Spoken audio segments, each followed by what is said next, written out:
All right, can chat here, both of us? Testing 1 2, testing 1 2. Can you say something?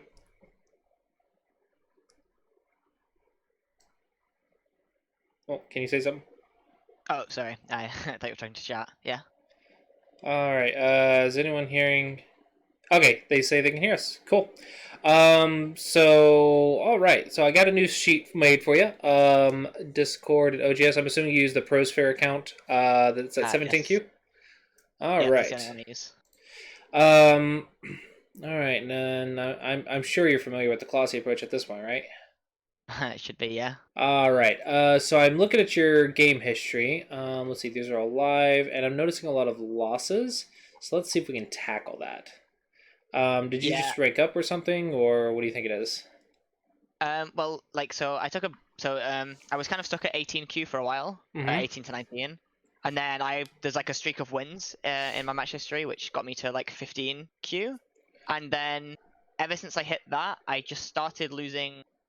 I haven't really been happy with it, even the wins since. Mm-hmm. It feels like I usually lose because at some point I take a fight and get outread and I'll just lose like a large group. Or what happens, so like in the most recent loss, what happened was I didn't lose any, like I thought I was playing fine, but then it comes to the end game and they just have a lot more territory than I do. All So right.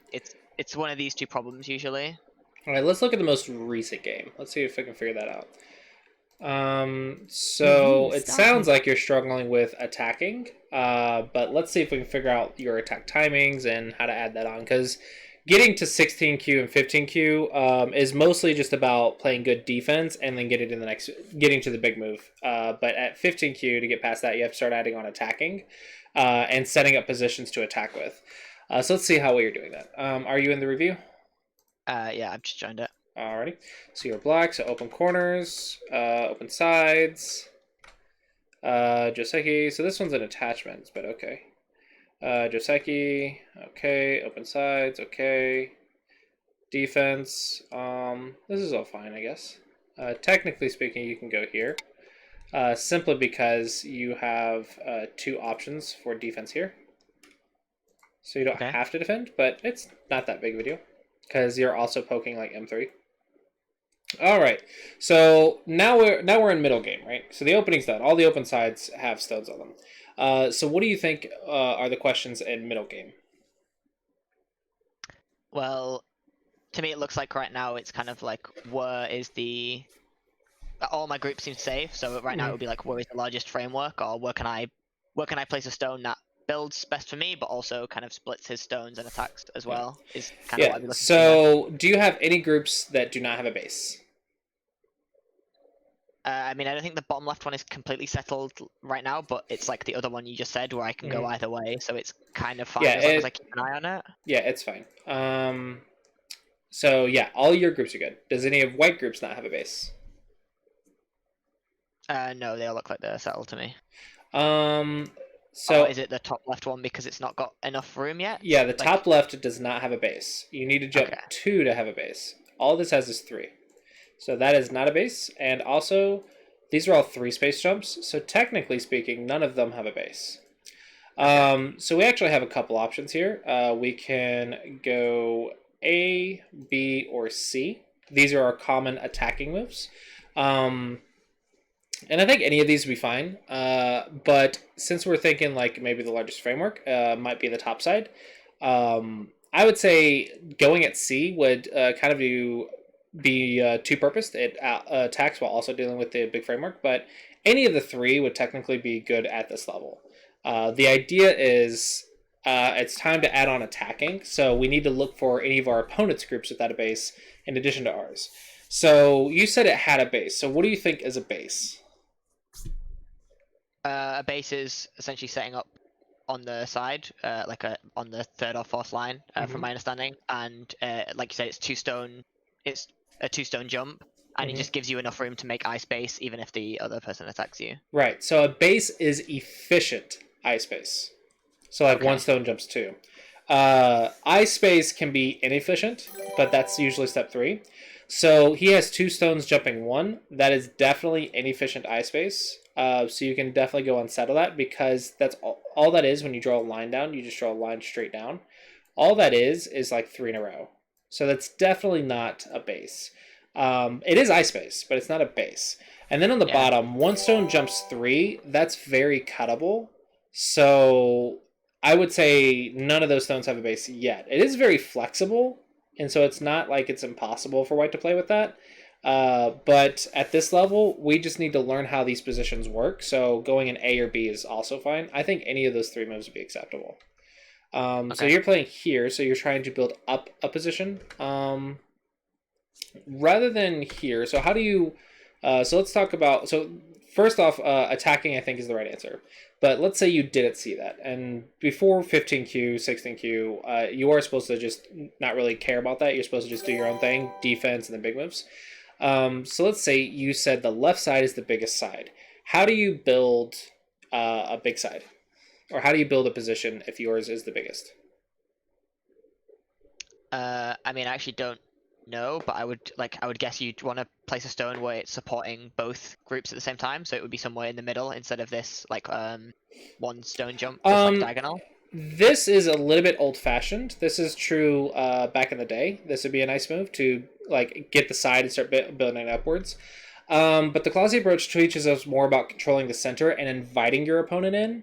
So as long as they can't just play a wedge and make a as long as they can't just go here and make a 2-space jump on both sides, then it's okay to just build up a position. So this move is a good move. It's just not technically what I've been encouraging people to try.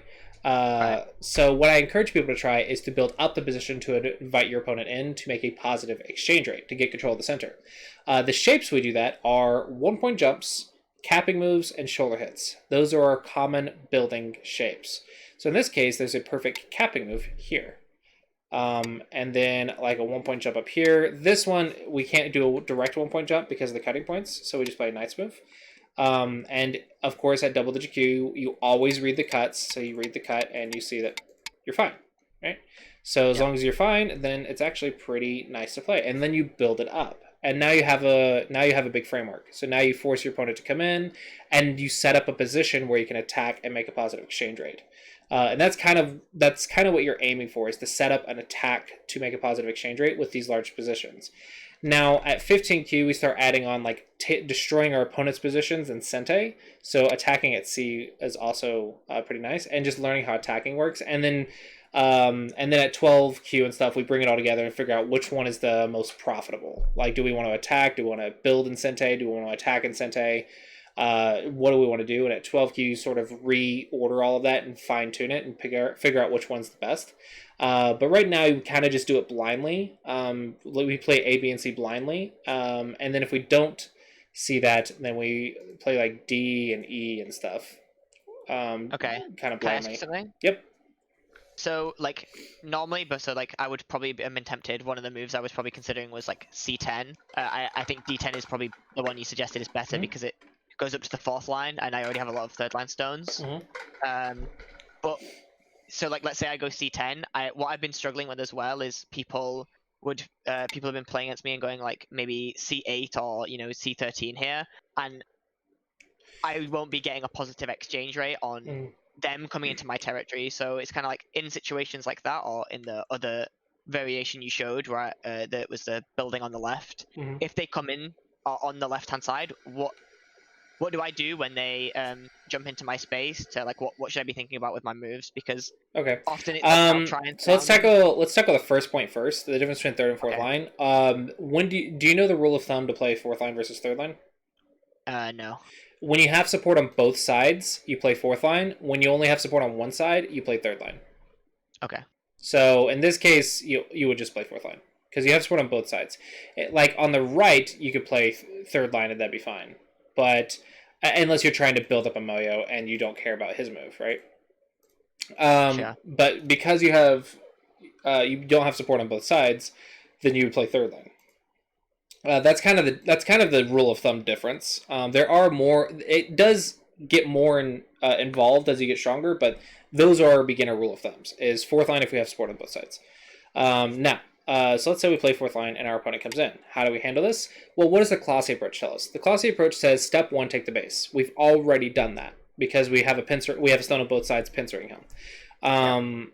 So the step two of the Clossi approach says we should surround. What are our surrounding moves? Caps, shoulder hits, just stuff like that. So a capping move. What's a response to an elephant's eye? It's a knight's move. Okay, he goes here. We play defense. Watch our defense. We can also play here. But let's say we don't play perfectly, and we just do that, and then he escapes. Right? We're not trying to kill. We're just trying to do that. Yeah. We do that. He escapes, and now we have this influence radiating on the center, and he got 0 points of territory. So that's a positive exchange rate, and then we can just go play the next thing, and the next thing, and the next thing.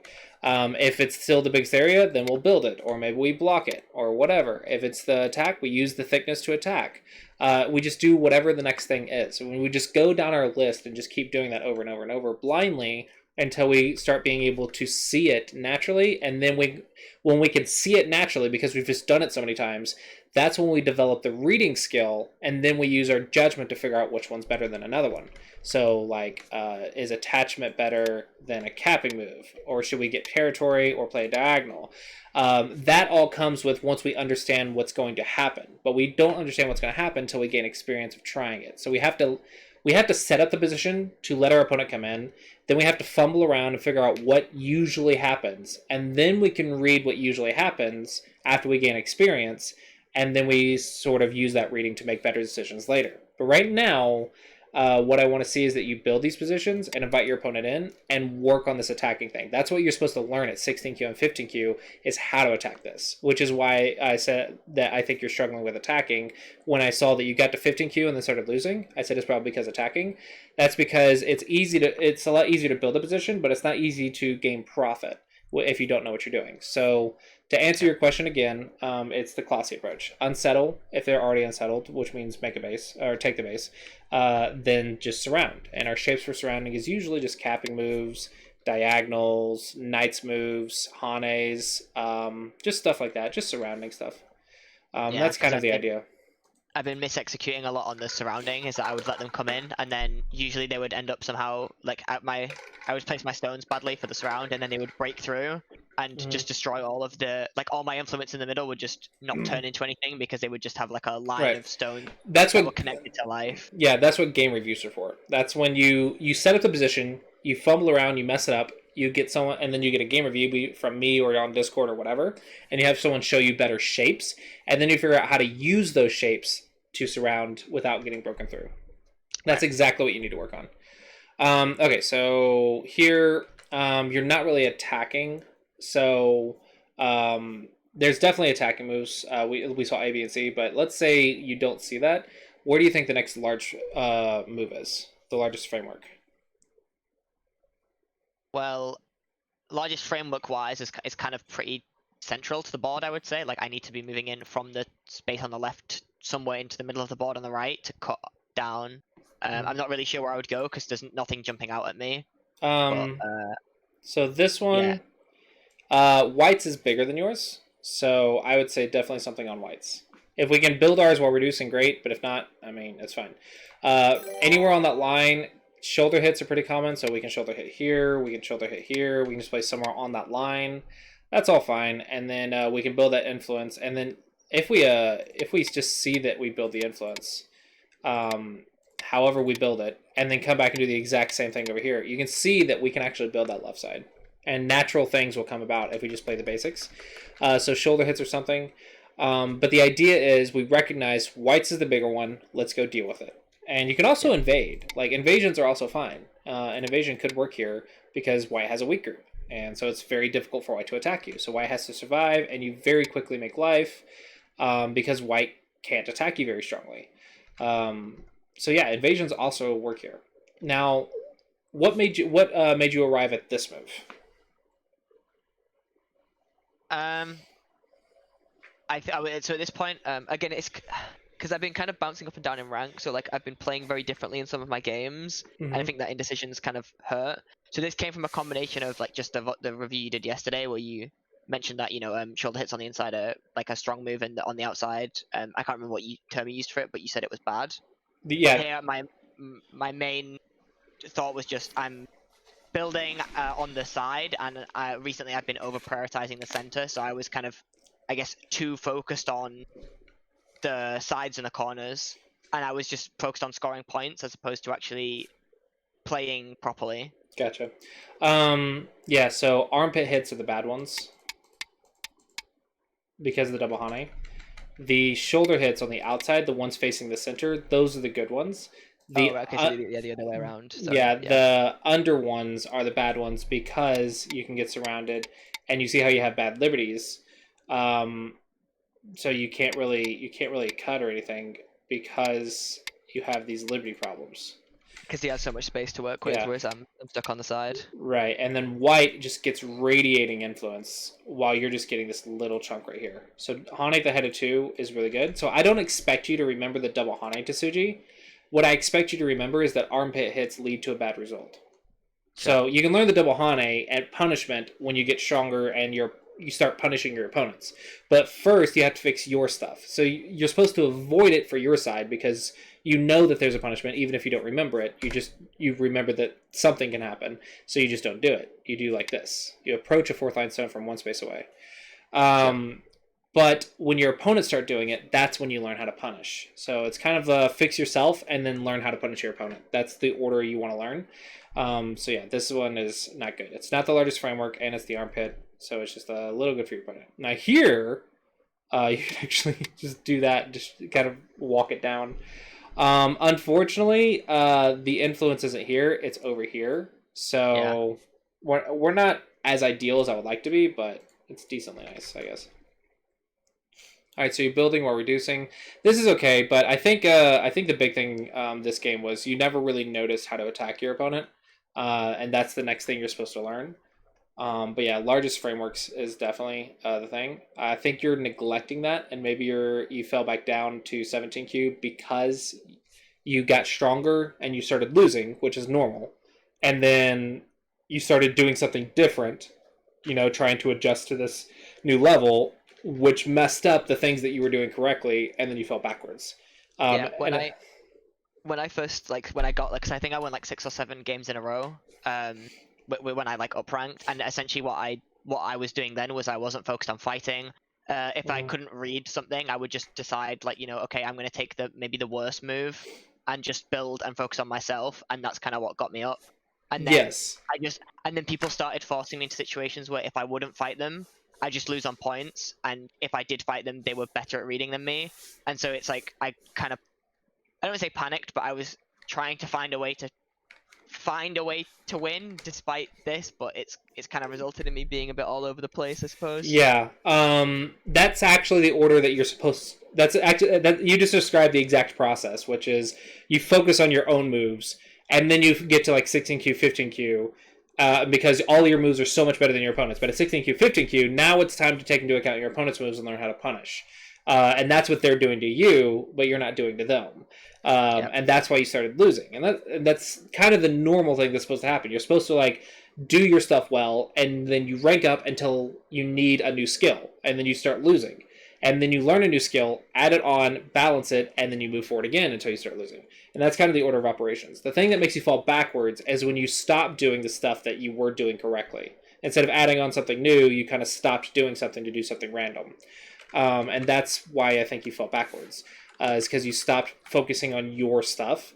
So still focus on your stuff again, get back up to like 16Q, 15Q, and then add on attacking at certain timings. You're going to look for certain timings for attack. And those timings are when your opponent don't make a base, and when they go inside your area, like this one. So like this one, what do you think is the move? C10 to just stop him building a base, or maybe C9, either one. One space away. You want the maximum pressure. Yeah. So C10, yeah. Yeah, so this one's too soft. Maximum pressure. Okay, and then he runs away. What do you think you should do? Surround. And how do you do that? See, so here I'm not sure because it doesn't look like there's really a good way for me to do it. I can go E10, which is a 1-point jump, but then he's kind of... I mean, this thing is like, it feels bad to me to let him get all the way out in the center, but maybe I'm over prioritizing it. Yeah, so let's assume white's going to escape somewhere. Okay, so where do you want a wall? realistically, I want to start building this bottom area, so I think E10 is good. Okay. So doot. Can you surround him anymore? No. Okay, so then you're done, and you go play the next big move, baby do. And there you go. Profit. Did you get more than white? Yeah. Yes. Then that's a good, successful attack. Okay, it's as simple as that. Don't overthink it. There's more than one right answer. Yeah, there are some moves that are better than other moves, but it doesn't matter. You're not trying to play the best moves at this level. You're trying to learn how to make a positive exchange rate. This makes a positive exchange rate, and you just made it all on your own. And that's exactly what you're supposed to do in the game. You make a positive exchange rate. The only thing you didn't notice is that your opponent's area is bigger than yours. So after you make that exchange rate, you would have to still go deal with your opponent somehow. And that would be fine. You just do that, and did you still get a positive exchange rate? Yeah, you still got like 4 or 5 points here, maybe even the points on the side, arguably. And then he got 0. So that's still a positive exchange rate. Even if he invades, you're still going to get like 3 or 4 points over there. And he's going to get 0. So it's a positive exchange rate, and then you go to the next big move, and it's good. So yeah, don't overthink it. He's going to escape. You're not trying to kill him. If he dies, great, you win. But like you need to have a plan B. The other option is to cap and just kind of like do this idea. Yeah. And just let him out. Just let him out. And this is a very natural shape. When you get stronger, they're going to resist more than this. But you can see that this is a very natural flow. You do that, the attack's over, next big move, your opponent's, so you go reduce. Did you get more than white? Yes. White got 0 points. You got some of the left, and you got influence in the center. And you can consider every single stone of influence 2 points. So that's at least 8 points in the center, plus like another 6 to 8 points on the side. That's plenty of profit since your opponent got 0. And yeah, one might be better than the other, but it doesn't matter as long as you get profit. So here's a little bit soft. He goes here. What's your first thought to this move? That's cuttable. Right. So how can we cut it in a strong, safe way? The one that jumps out to me immediately is like D11 is a knight's move, so obviously it's cuttable from my stone, but he's not strong. Like I'm stronger than he is. I have more stones to support on either side. It's a shoulder hit, so I'm not losing liberties. Like D11 feels fine. Maybe E12, either of those two. Okay. E12 so maybe it's a better shape. Let's see what you did in the game. So this one, what does this move do? Builds my area a little, not really much though. So you think the bottom right is the largest framework? No.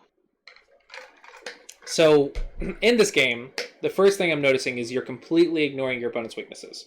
That's fine for a 17Q, but at 16Q and 15Q, you're going to have to start seeing your opponent's weaknesses. So that's the first thing I'm noticing. The second thing I'm noticing is you are not acknowledging that the top right is the biggest framework. You're just playing only on your framework. And even at 19Q and 18Q, we do say focus on your own stuff. But in the middle game, you don't really have to see your opponent's weaknesses. You just have to see yours. But you do have to see your opponent's framework. So you're not playing on the largest framework. You're just playing on the largest of your frameworks. And that's not good. So the first note I'm going to make is you are ignoring the largest framework when it is your opponent's. The second thing is at 16K through 15K, you need to start learning how to attack. Attack timings are when your opponent doesn't make a base and when your opponent goes in your framework. To attack, we surround with strong shapes like capping, shoulder, knights, hane, etc. Yeah, so that's our first notes that I'm seeing. All right, so let's. So I think That would be pretty simple. Even if like we mess it up a little bit, like let's say we fix, he goes out. Even just this is pretty nice. And then white has 2 weak groups, and it's just annoying. If he tries to save everything, he gets 2 weak groups. It's just Yeah, annoying. he can only really save one, or he's And gonna run with no territory on both. notice how I didn't use any shapes that you don't know. Like there's bamboo joint, there's a 1-point jump with a table shape. There's not really a shape that you don't know. But also notice how I fixed my cut here. I fixed my cut here. And I fixed my cut here when I had to. So when you attack, you surround, and if you have to fix, then fix, and then start surrounding again. And you just keep playing strong shapes and not neglecting your weaknesses, and the fight will work out naturally. And that's just one example. That's assuming your opponent doesn't do something like this and just give you a cutting point, right? Yeah.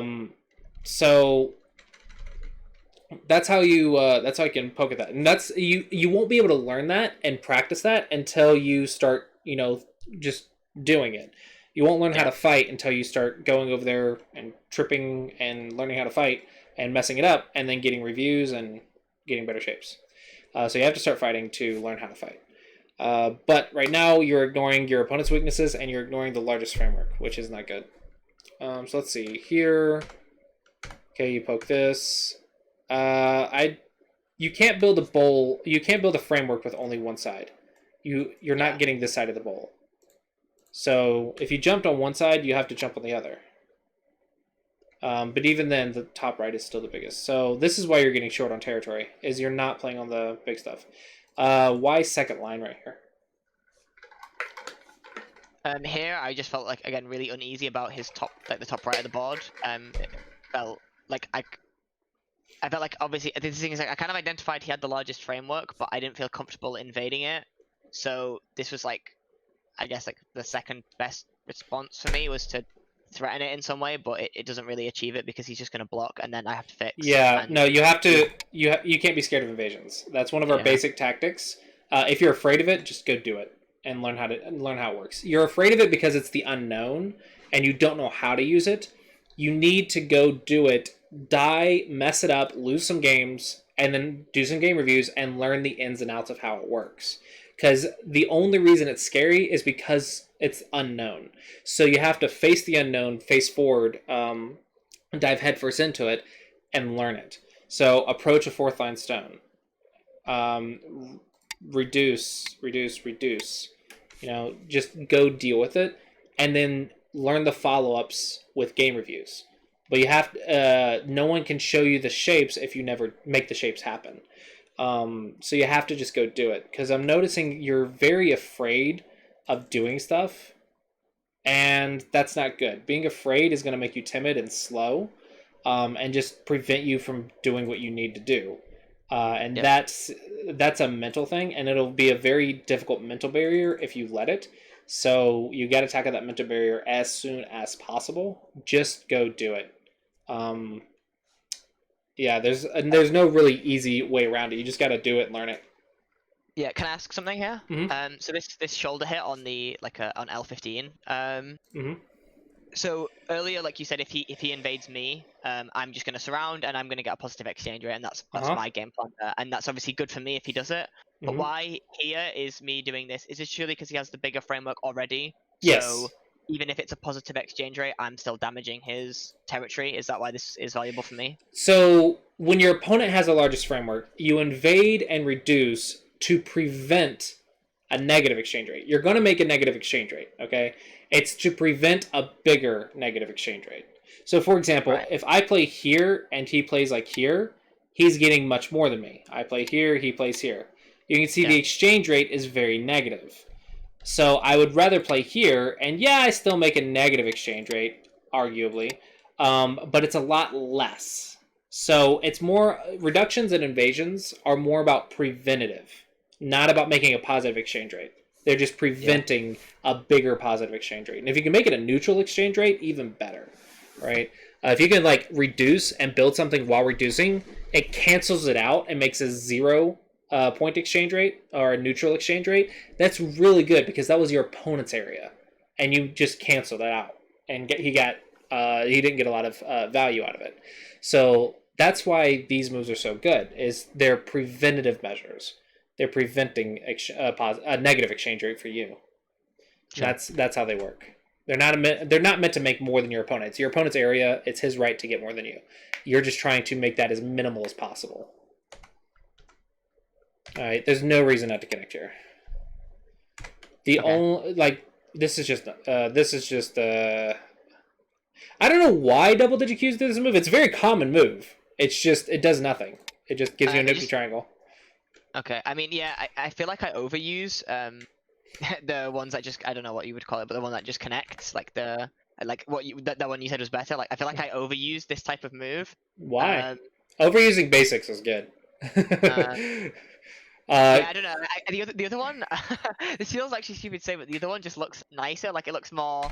Yeah, it looks like it helps your eyes more, but it doesn't.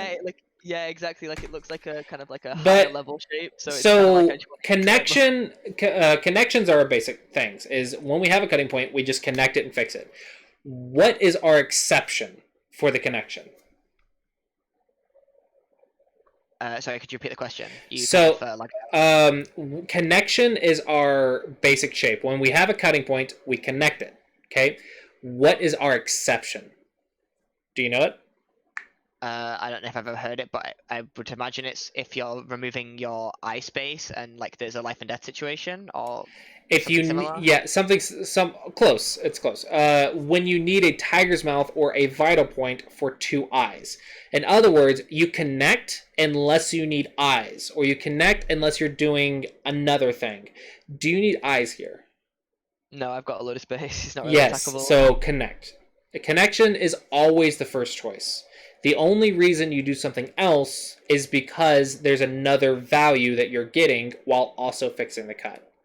So this one does not get any other value. It just gives white an extra Atari. So that's why it's a common mistake because it looks cooler, but it's not a good move. It's actually several points loss. Okay. Okay, so now you're going in. Dog's face is more connected than a turn 1-point jump, because that can be a double peep. Yeah, so be careful about that.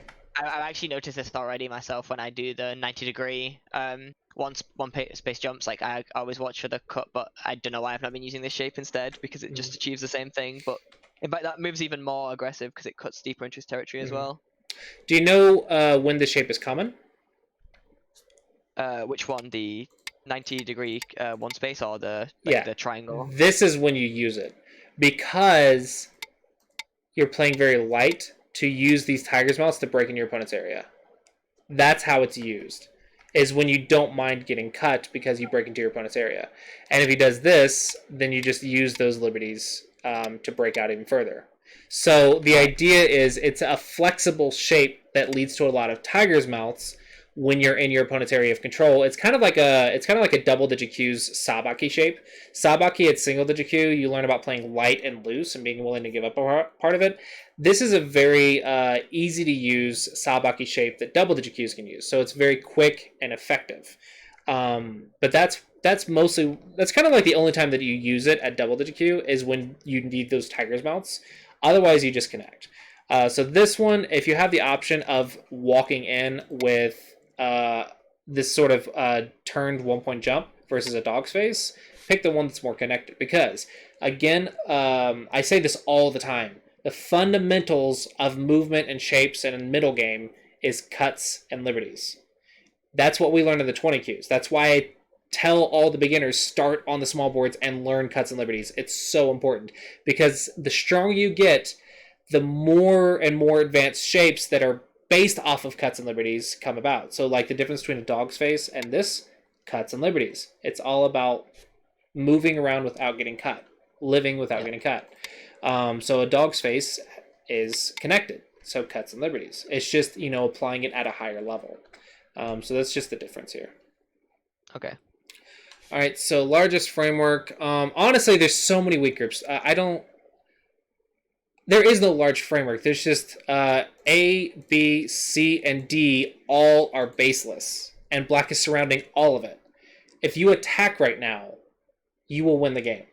If you would just start attacking everything, and as long as you make a positive exchange rate, there's no way he can save all of these groups and not give you points, right? You're Is gonna it, get points.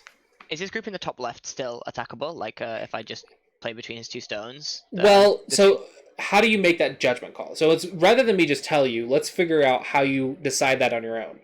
What is determining if something's a weak group or not? How do you determine that? If it has life, and I guess in a looser sense, it's connectivity to other stones. Yes, you're almost there. Does it have a base? And does it have connection to a base? And does it have escape routes? In other words, is it getting surrounded without a base? Yeah. Yes. So it's a weak group. It's a little bit more abstract of a weak group, but it is a weak group. That is because we have 2 stones right here and 2 stones right here that are cutting off its escape routes. So we have several ways to attack. Now the Clossi approach tells us kind of just start surrounding it blindly, so we can cap or cap or cap. I meant the three. I meant the 3 stones in the top left. But up there. I see the point anyway. Yeah. So technically, yes, you can use that weakness to invade. So yeah, you can invade here, and that's fine too. But yeah, here, here, any of those would be fine for this level. And then as you get stronger, like 12Q and stuff, you start saying, okay, these are my options. Which one gives me a good result? And that's when you read like 3 moves and say, okay, A, B, 1, 2, 3, 1, 2, 3, 1, 2, 3, and then you just compare which one gives you a good result. So in this case, you kind of just follow any of them blindly, and it'll probably work out as long as you acknowledge that there's a weak group and you just attack it. So yeah, you can invade up here. He can't kill that stone; he's too weak. Then you can Atari, you can Nobi.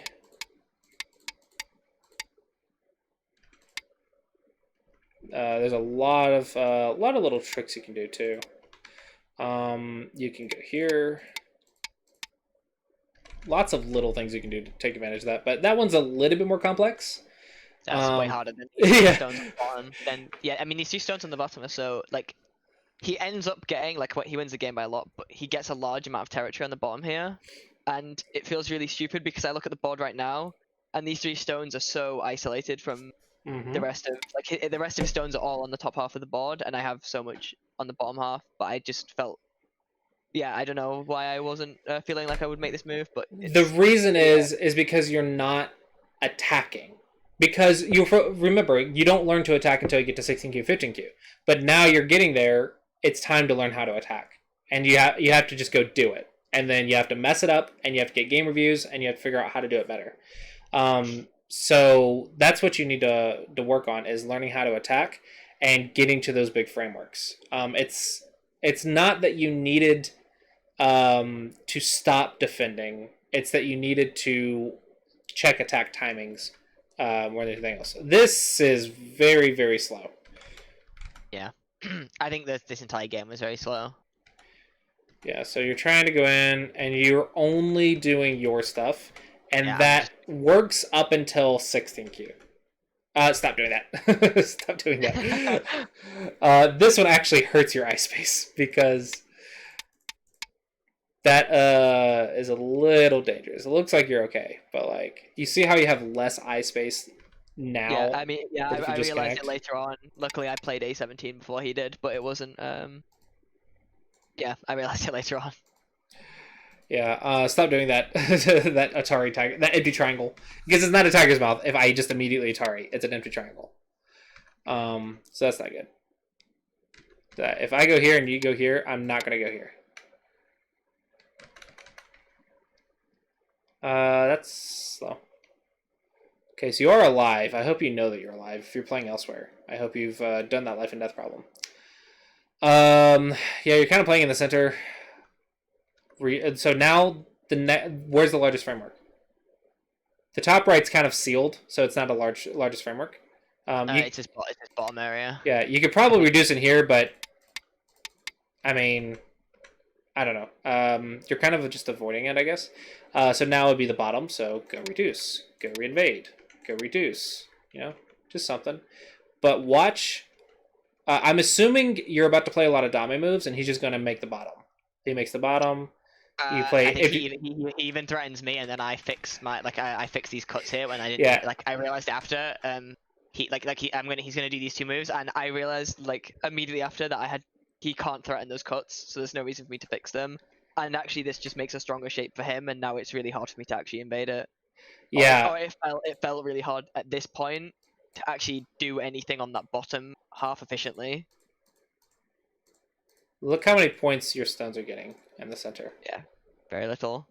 Let's look at his center stones. Even though his stones are not getting a lot, they're all getting something. Your stones are getting nothing. That's the difference. And you're also way over defending. Stop over defending. Yeah, you're way over defending. You are fixing stuff that is not a problem. Can white cut here? Let's play somewhere else. Can white cut there? E5 or like what in So particular? you defended right here.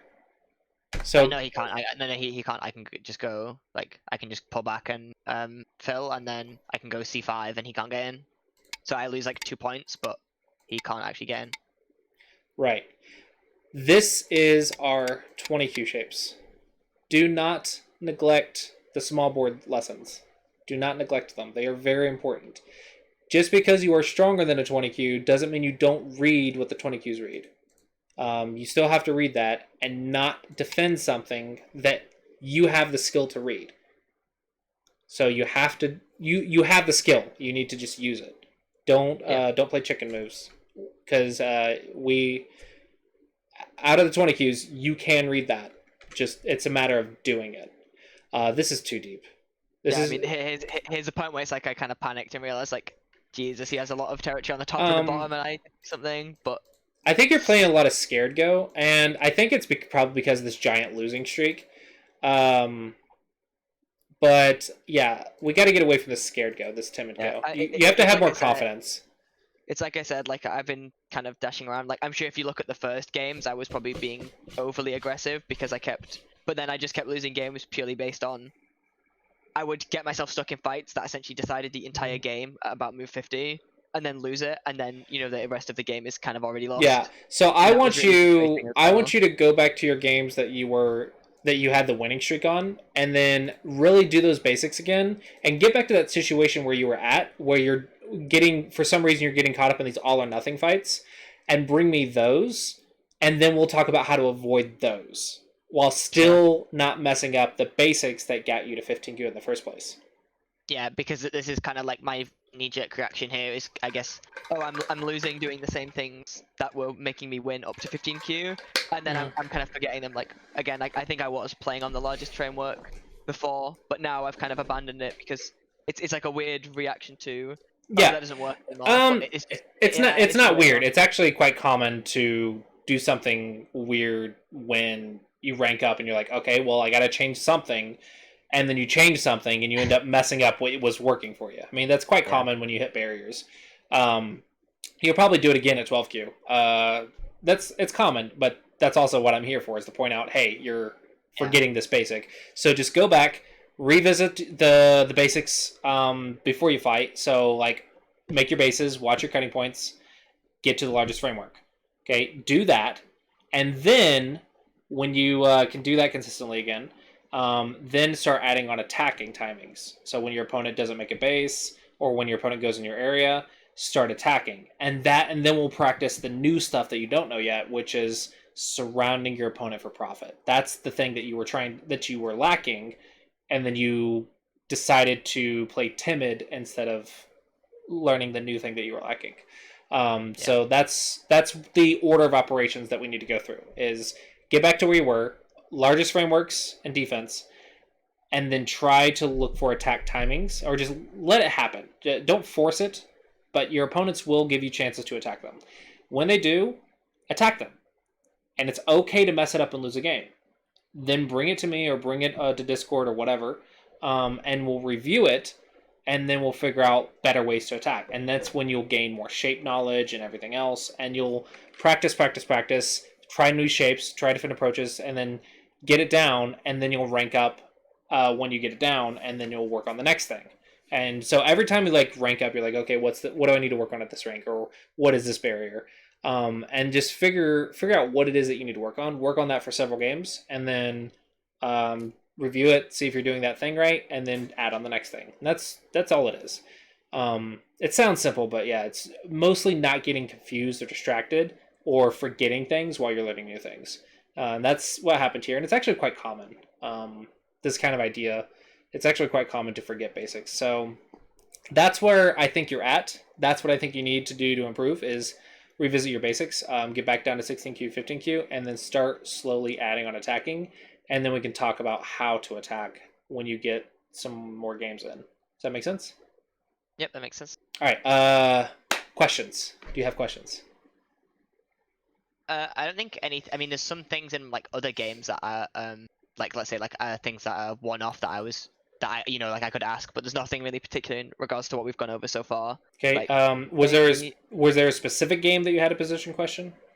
I've actually played a lot of games this morning because like I knew I was gonna have the lesson. And there was just some like it was more like like really specific scenarios. Like I had a position where it was going well, and then I like throw the position and it suddenly is going well for the opponent, and I know that I should have a way to convert it into profit, but I can't. I'm not sure if you think like that's worth going over in a lesson or if it should just be something for reviews. I mean, we have some time left, so the more information, I guess. Which game is it specifically? I'll have to. I can just quickly skim through them. I can recognize it from the start. Okay. I just need to find it. Okay, so it was. I'll send you the. It was this one, and it's just his move 9, I guess. Like I'm kind of aware that he shouldn't. Review or at least started. to me, it looks like move 9 is pretty illegal from him. But Okay. I end up throwing obviously if I'm on the AI score and it says it's going pretty well for me, and then I make a mistake and it suddenly isn't.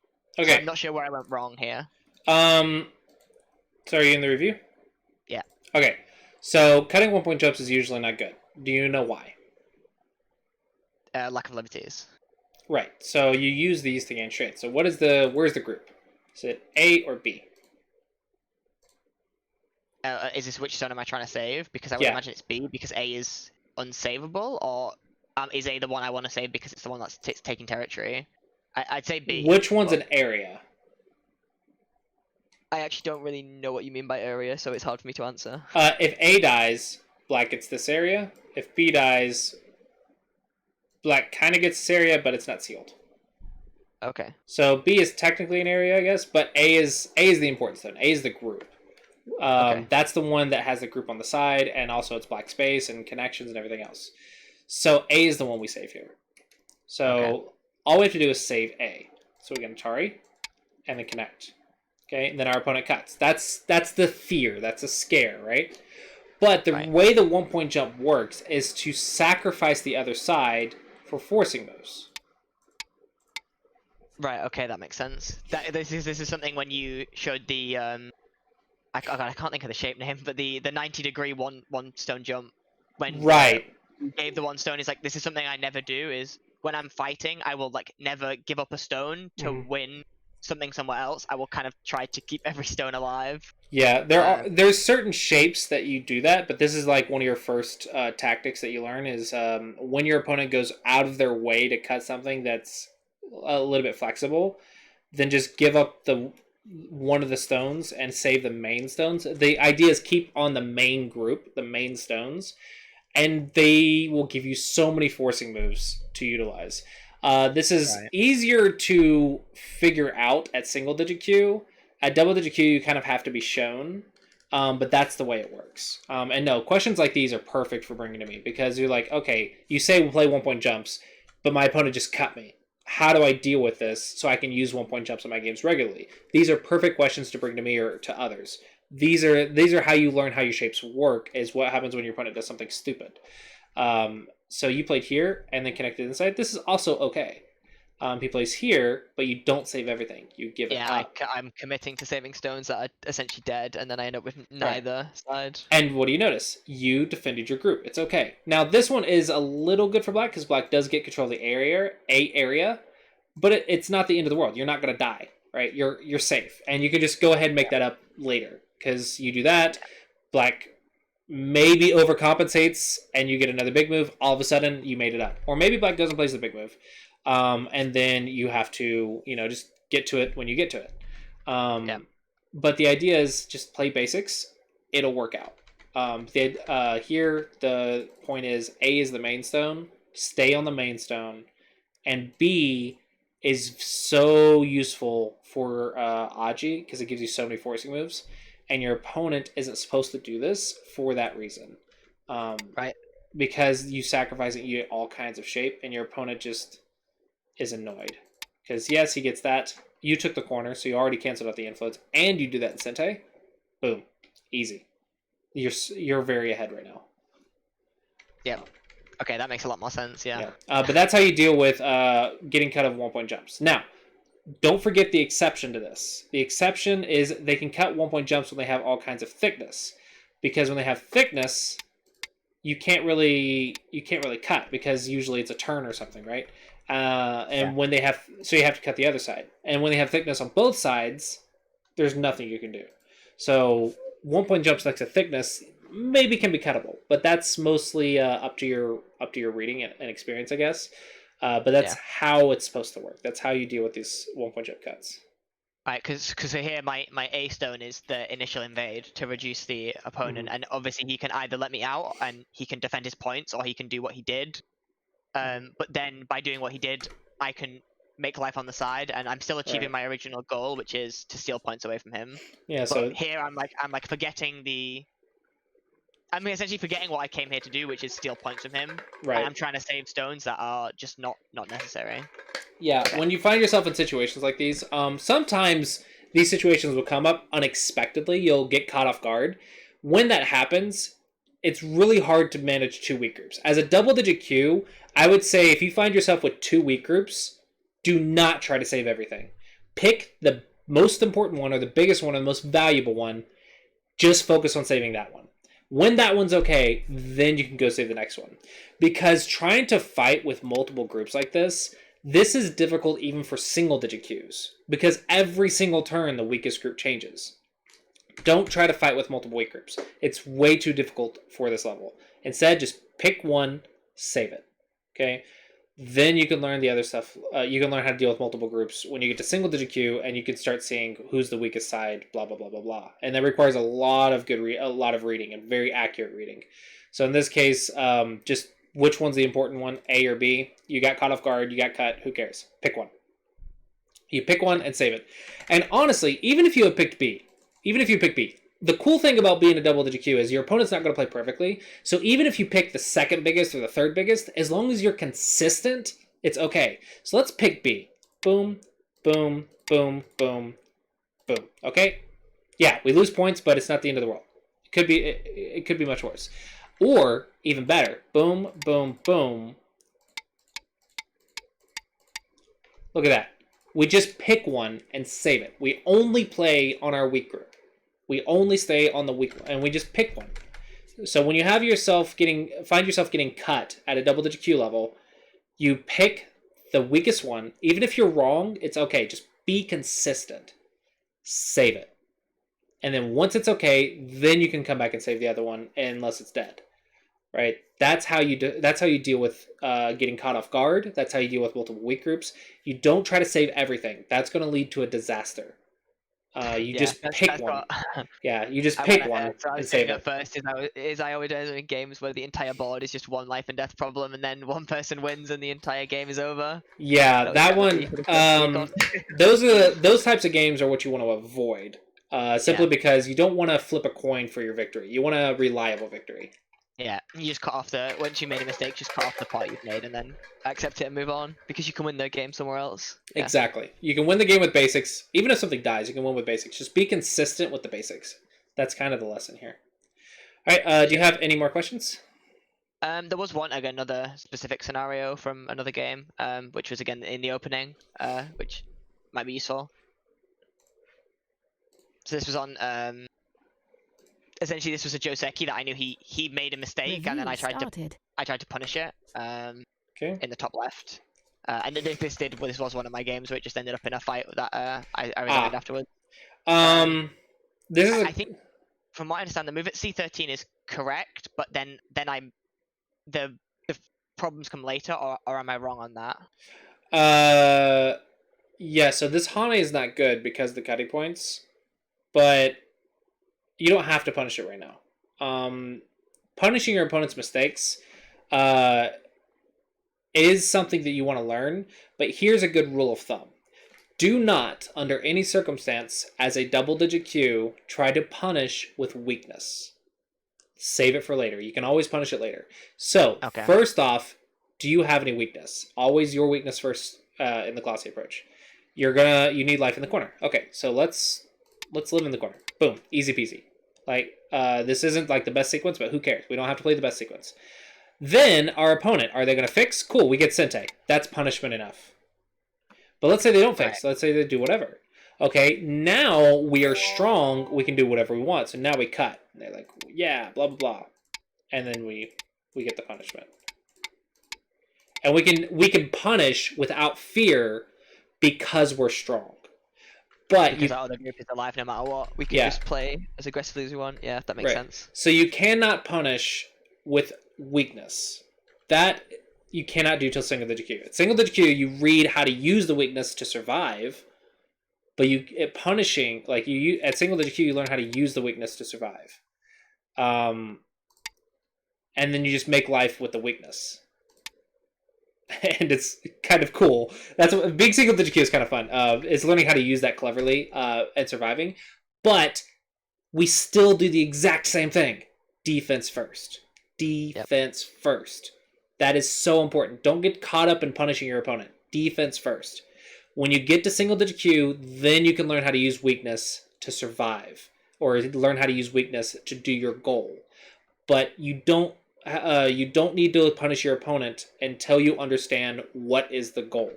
When you realize the goal, then everything comes together after that.